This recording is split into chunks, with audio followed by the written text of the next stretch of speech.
Thanks so much. This has been really exciting, wonderful past 2 days, spending time with all of you really creative, intelligent, purposeful, and soulful people. So I'm very happy to be here. Thank you so much to the Jean Gebser Society for accepting my proposal, and also to Dr. Alan Leslie Combs for publishing my paper. You really lit a fire for me. So thank you so much. Okay, so let me share my screen. Can you guys see this? Yes. Okay. I'm just gonna try to minimize here. Okay, sorry if I speak a little bit too fast. When I practiced this, I was 5 minutes over, so I'm gonna try to move fast, but I will post the presentation on my blog after if anybody's interested. Okay, so the topology of the noosphere. Pierre Teilhard de Chardin. So it was him who came up with the concept of the noosphere, which he defined as a unified planetary layer of psyche or mind. He spoke of the different evolutionary layers of the Earth, beginning with matter, then life, then thought, or the noosphere, each evolving out of the prior. Noogenesis is the term he used to describe this process of evolution, and he depicted it as moving inwards in the centered fashion pictured at the bottom left. The organic complexity of life intensifies towards what he called centration, where the center of the organism builds itself up in density and widens its radius and sphere of influence. Centration naturally leads to consciousness. When this happens at an individual level, we get conscious beings like humans and other organisms, but because there's been no major evolution in the brain for the last 20,000 years, but the population of the Earth is constantly increasing, Teilhard thought that noogenesis would start to take place at the collective level and eventually produce what he called the omega point, which he defined as the ultimate convergence. The way I personally picture the omega point is when the noosphere becomes one unified grand-sized conscious subject versus the many subjects or different minds we have now. He predicted that the whole universe would continue in noogenesis and essentially converge to a final omega point. But this is too far away for us to think about. So let's just concentrate on what he called this limit condition, the omega point of the Earth. What is topology? That's the other word in the title. It's a mathematical study of surfaces and their transformations. This is how they stretch, twist, crumple, bend, and it's a study of how surfaces become higher dimensional shapes, how spaces are organized, and it's also a subtopic in the study of networks. I'm not going to use any math. I'm just going to offer a number of visual examples, which hopefully can guide us to an intuitive and participative realization of certain higher dimensional structures within our reality, in the events around us and in our perceptions. One thinker who, of course, spoke about dimensionality was Jean Gebser. In fact, he outlined a specific increase in the perception of the dimensions of space and time that follow the rise of consciousness through his structures.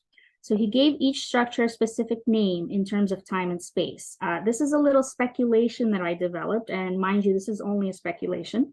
So we avoid the archaic here because it's dimensionless. We'll start with the magic structure, which Gebser specifically called space timelessness. So here, he described the mind as being fully merged with all the space around it. So we give it the number of space dimensions 1, because it's wholeness of space here, whole. And the number of time dimensions is 0, because it's timeless. So the total number of both space and time dimensions then for that structure is 1, as shown in the right column. The mythic he called spaceless temporicity. So it follows that the number of space dimensions is 0 for spaceless, and number of time dimensions is 2, as he specifically defined in his writings. The mental then is, as we all know and use it all the time, is 3 dimensions of space and 1 linear dimensions of forward time. So for a total of 4 dimensions. So now we see from this last column a kind of harmonic doubling ratio developing. So from this, we can hypothesize that the integral would have 8 total dimensions. Gebser also specifically tells us that the transparently diaphanously emerging space of the integral will no longer be 3D, but 4D, which through subtraction, we could then see that there will be 4 dimensions of time. But we can also see this in another way as he outlines the process of mutations that produce the structures. So each mutation he describes as a severance. So the magic 1D space severs into mythic 2D time. Mythic 2D time severs into mental 3D space. Mental 3D space severs into 4 integral time. So we see in the integral, we would be experiencing something like 4 spatial and 4 time dimensions. So now I'd like to share with you a part of the inspiration for this presentation, which was a series of dreams I had as a child. In the first dream, I was playing hide and seek with my friends, but I was observing myself from the side, from a third person's point of view, not out from within my own body as we do in our waking lives. In fact, all my dreams had been in this third person perspective up to this point. I remember I started to wonder why my dreams were like this. So in the next dream, where I was again playing hide and seek, I remember myself actually forcing to merge with my body in a kind of spontaneous lucid experience. And after that, my perspective became the normal first-person perspective, and my dreams forever changed into that as well. But I began to miss the original third-person perspective, and the whole series of these dreams and their mysterious meaning had remained on the tip of my consciousness up till now, just hovering there as if there was some message in this whole experience for me to decipher. So now analyzing these two dreams, we can establish that the first dream has the observer and the self as separate. So the observer is what is watching, and the self is like what we identify as me. So you see here in the first dream, there are separate entities. And in the second dream, the observer and the self are merged, compressed together into one. So we can in fact call this separation of the observer and the self in the first dream a split in agency.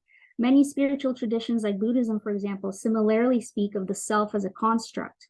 Likewise, we can identify somewhat of a similar split between consciousness and the unconscious. And there as well, there's another similar split between the personal unconscious and the collective unconscious. So Teilhard wondered whether the omega point would be multi-centered or unicentered.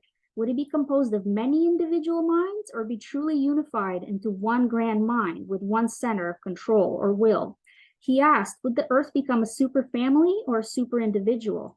So in this question, we can again see the resonance of the same mystery of agency. And what I will try to argue in this presentation is that we can already begin to see phenomenological signs of multiple centers, multiple minds, and multiple space-time events merging into one.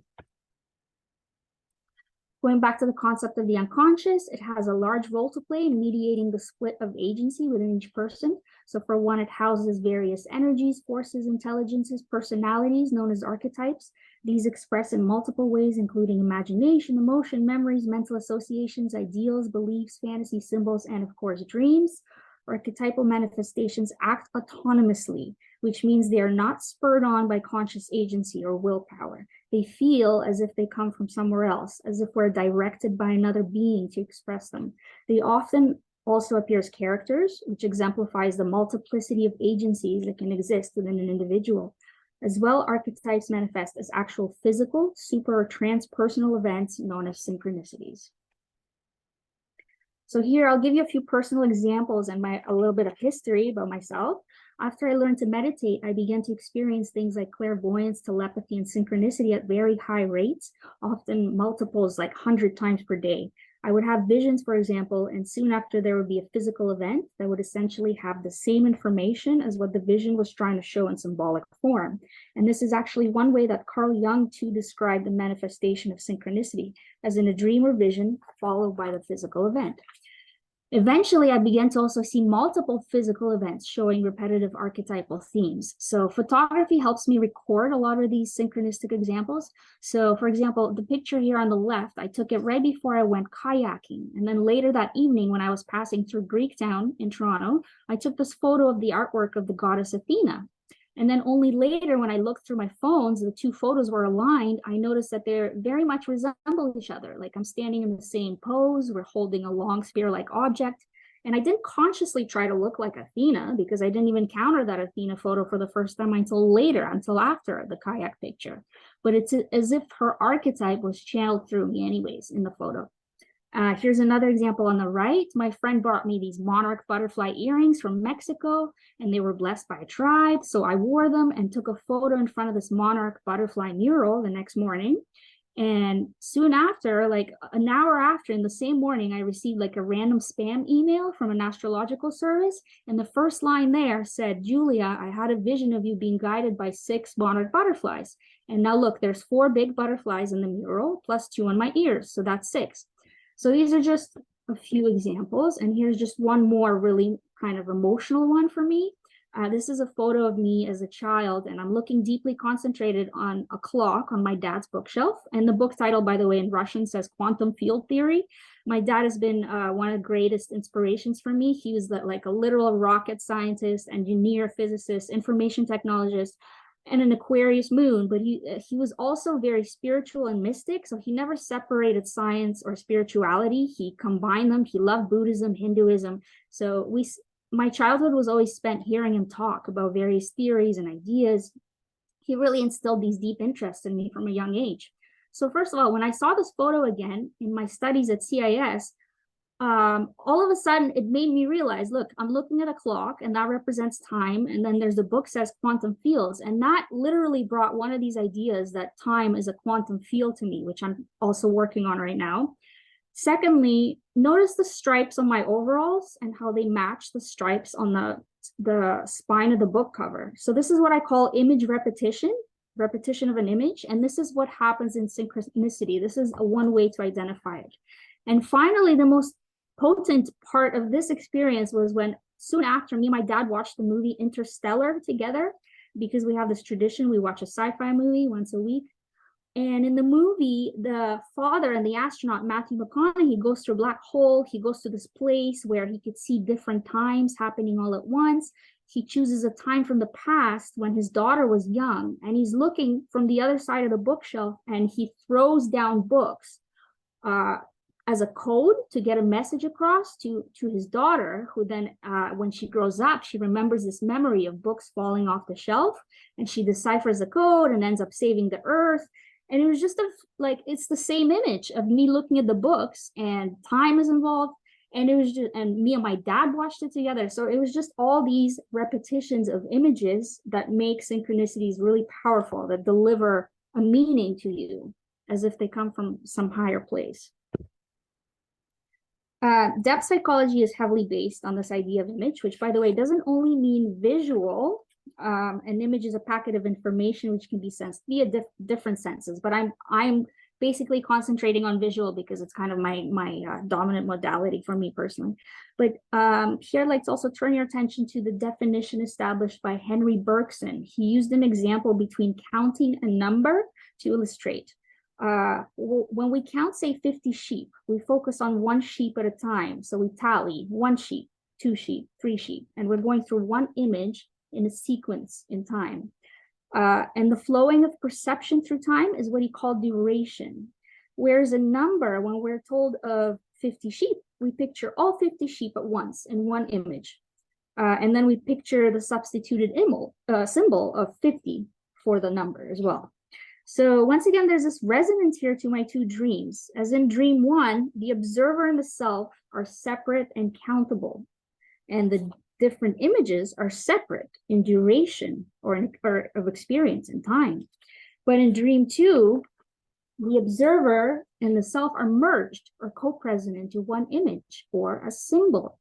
So this is all pointing again to what we call the regular conscious self within our body is basically a static compressed symbol. It's a construct of separates. And this also points towards panpsychism, or the idea that consciousness or the observer may exist not just within our bodies, but outside throughout nature as well. And this can too explain things like out-of-body experiences. And maybe it's only where the observer merges with the body of a certain complexity is where we get what we call a conscious organism. So we can compare Bergson's distinction between duration and image, where they're traditional delineation between space and time.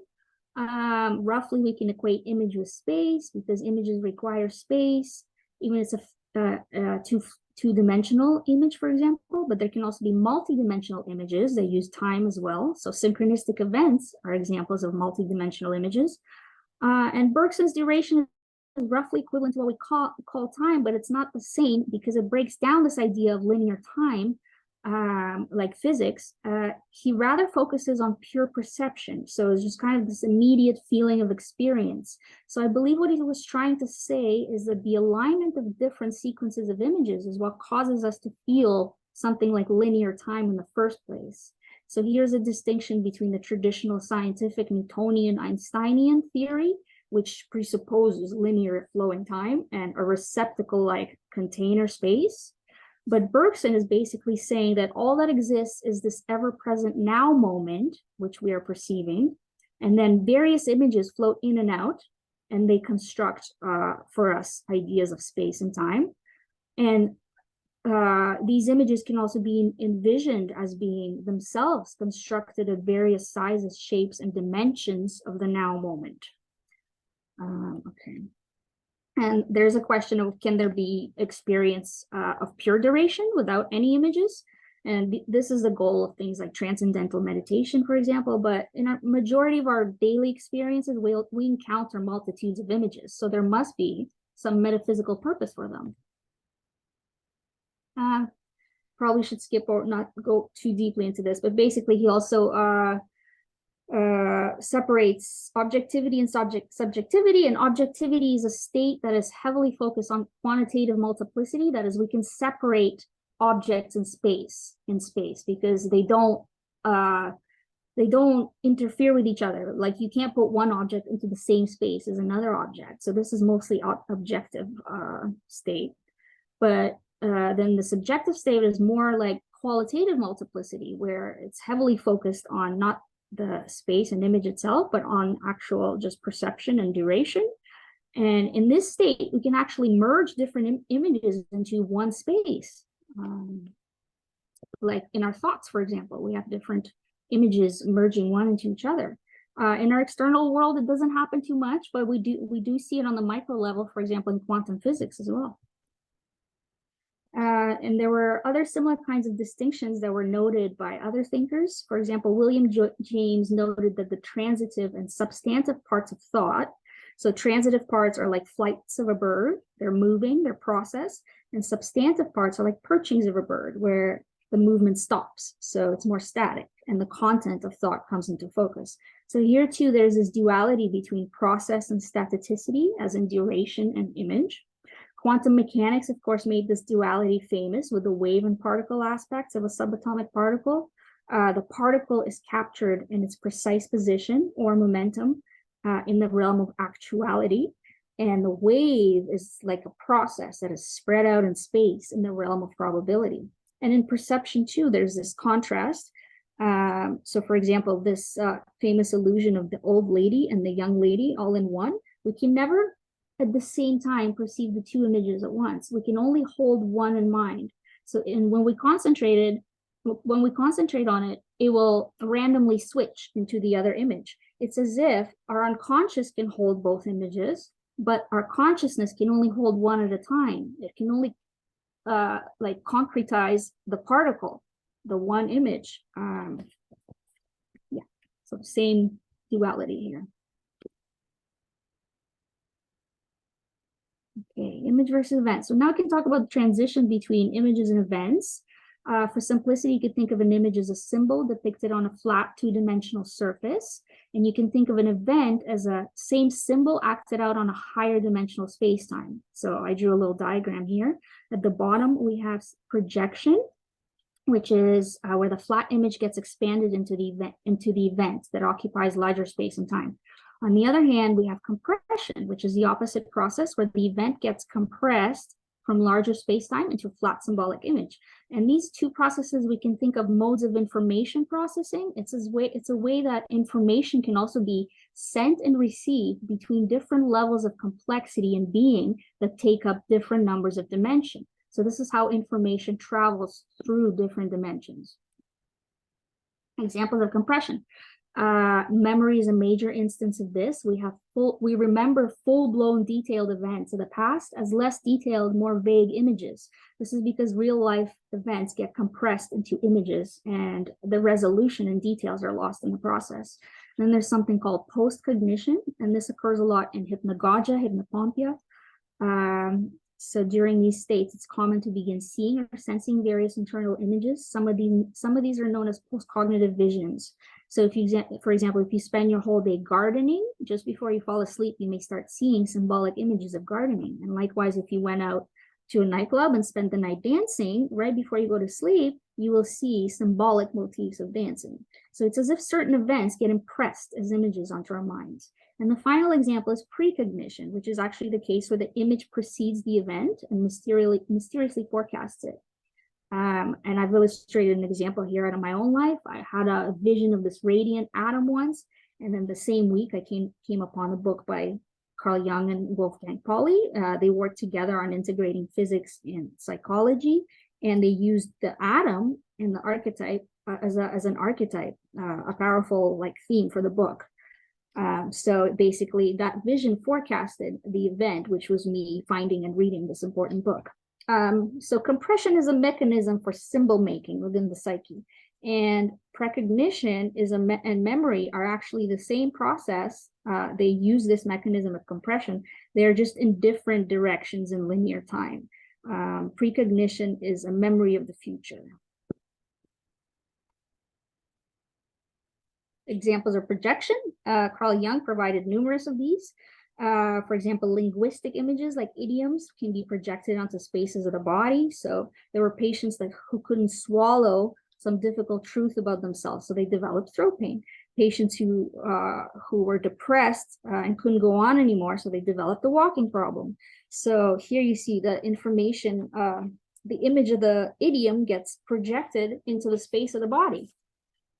Other examples, his wife, Emma Young, provided examples. So for example, the anima is the woman's internal male archetype, can be projected onto the man that she falls in love with.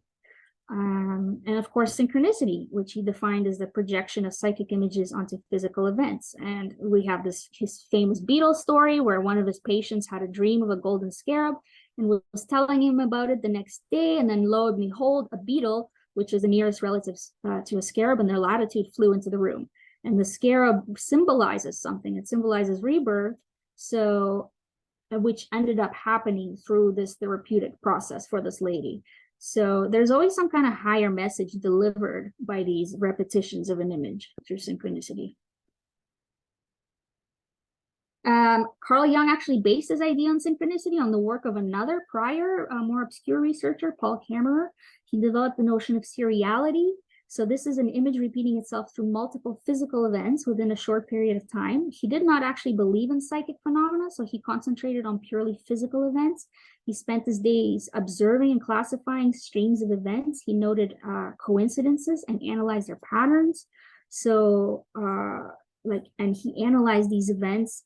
He started classifying them in terms of order, power, topology. They could be called hybrid, inverted, alternating, cyclic, phasic. So you could start to see kinds of patterns, almost mathematical like patterns developing here. He was developing a subtle topology of patterned events. Of course, this idea of image repetition is very central to alchemy and hermeticism.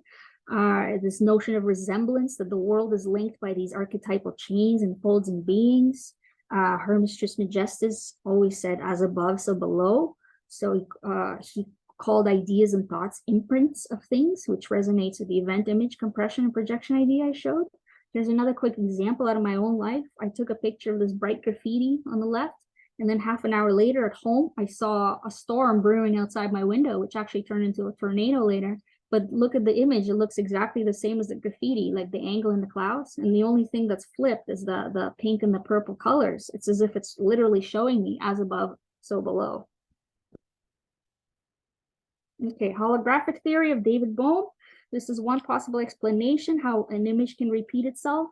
So think of a symbol on a surface as not just stamped onto the surface, but infused all throughout the whole surface. And then when you bend the surface even multiple times as a wave, as the diagram on the right shows, and then project experience or duration through the different folds, every time that it hits the surface, the experience hits the surface over and over, you see the same image projecting, perhaps just in different details for each manifestation. And this is essentially the process of holography. Holography too, the information is encoded or compressed into a holographic surface. And then when light hits the surface, again, a 3D hologram of the initial flat symbol gets projected. And the interesting part of holography is that you can break the surface into as many pieces as you want, and then shining the light on any piece will still produce the whole image, the whole hologram. Sometimes the resolution will differ, but the image will still be the major part of the information of the whole image will still be there. So this all just goes to show that waves, light, these are all fundamental. They might be fundamental to the structure of archetypes. This is how we can actually start to study archetypes. Here's another image for, example, and what else inspired this presentation. Now we're talking about reflection. So I went to an art gallery and took a picture of the selfie on the left with an art installation by Yayoi Kusama. It's called Infinity Mirrors. And what the artist did is put a bunch of mirrored balls in a room where each one reflects the other in various ways. So this is kind of a conception of reality. It was also proposed by Leibniz and Alfred North Whitehead. So after I took the selfie, right away, I'm reminded of Salvador Dali's painting on the right, Galatea of the Spheres. So there's also spheres. There's also this kind of like going into the infinite point there. There's the woman, me. But the difference is that here the woman is embodied by the totality of the spheres. And this got me thinking, this inspired me on this essay, because the noosphere, the collective mind, is also a system of reflections. It's a wholeness that could be a system of reflections based on the individual spheres. 5 minutes, Julie? Yeah. Sorry. Okay, going. Okay, so this is important because the noosphere, as Teilhard described it, is unable to complete its evolution without there being reflected in its co-reflective surface ever more distinctly the already present and actual center of its complete reflection. So what Teilhard is saying here is that the center, whatever's at the center of the collective superorganism that we call the mind or the earth, gets reflected all throughout its surface. So this mirrors this idea that the noosphere is holographic and that archetypes at the center of the superorganism become manifested in multiple times in spaces on the surface. They get reflected through multiple locations on the surface. Teilhard speaks of human consciousness moving towards this ultra reflection, and let's see, and he talks about intensification of psychic charge, convergence, and centration. So these are some of the processes, how this happens. The circle is I'm going to talk about centration a little bit. So the circle is a perfect symbol for centration. These are paintings by the medieval clairvoyant Hildegard de Bingen. So she had spiritual visions into the nature of the universe, and a lot of them she depicted using the circle. We have circles in the flower of life, and which kind of illustrates this idea of holonic inclusion, system within systems. And this is also how Teilhard imagined the convergence of the universe. You know, the planetary systems will converge together eventually, and so on and so on. And on the right here is an image by the National Academy of Sciences that was released. And it's a molecular structure of a certain state of water. This is what water does. It actually forms a structure, and it becomes like this fractal like buffer. And it looks exactly like the flower of life, if you ask me. So you could see symbols repeating themselves all throughout nature. Here's another example of radial symmetry, also centration. On the left are the epicyclic geocentric orbitals that planets in our solar systems form when they circle around the Earth. In the middle is cymatics, which is a science of when different sounds of different frequencies hit plates of water or sand and form dissipative structures. If you look closely, you can see like almost exact replications between some of them. And on the right is quantum orbitals of hydrogen, which also shows a kind of radial symmetry, maybe a little bit with a little bit less resolution, but there's still similarities to all these symbols. So we go from microscale to our scale to the planetary scale, but we still see these same symbols, same images. Circular causality is another example. In autopoiesis, this is how the organism becomes circular and how it actually cognizes, because the the autopoiesis was equated to cognition. So complexity and centration, once again, this is how it becomes linked. And this is how the organism becomes linked to the environment in a feedback loop. So loops within loops. This is how it continues. Convergence. So we see, this is one theory of how life started, was that membranes, which are surfaces, first there was these lipid membranes, molecules, and they started to converge. They started to bend, wave, fold, and then formed these globules, and this is how the first cells arose. So it's the same kinds of transformations that what Kammerer was kind of describing with events, and this is how the noosphere might as well be converging as well into a globule of the next dimension. Integrality and aperspectivism. So this is important because in the integral consciousness, we see things from all sides. This is one of the definitions of integral. And the same with an archetype. When the archetype manifests in different manifestations, it's like we're seeing the same image, but from different sides, different space times, different occasions. So, and then there's this diaphaneity to all the structures become apparent in archetypal experiences. The magic, you feel it's magical, and the mythic characters, and the mental too, because the thought and the cognition behind it, behind noticing all the patterns and all the details, we shouldn't discard the mental, because the integral vivifies all the structures, including the mental. So I don't necessarily think we need to discard science. I think we need to integrate everything we've learned into the integral. And volition, which is a direct intuiting of truth. All right, I'm just going to end. This is the last thing. So will the omega point of the Earth be multi-centered or unicentered? And eventually, I think we're moving towards the unicentered conception and the unicentered perspective. So what would that feel like? And this is one vision that I had. I woke up one night and I had this vision, and I was looking through what looked like multiple layers, multiple transparent layers, or like concentric rings. So each one was a perspective of one person in the world, but they were all stacked together as like rings of a tree. And I was seeing through all of them, these diaphanous layers, and each one was kind of pulsing and moving in its own way, but it was still together as one. It was only one me, one subject that was looking through all of these. So I think this vision was given to me as a glimpse of what is to come in our perhaps distant or not so distant future as we become one mind of Gaia. Okay, thank you so much for listening and for having me here. This is my blog, studiesinConsciousness.wordpress.com. I will have this presentation as well as some of my other research. I put lots of pictures and stories about my archetypal experiences and synchronicities there, if anyone's interested, or if anyone's interested in contacting me. Thank you so much.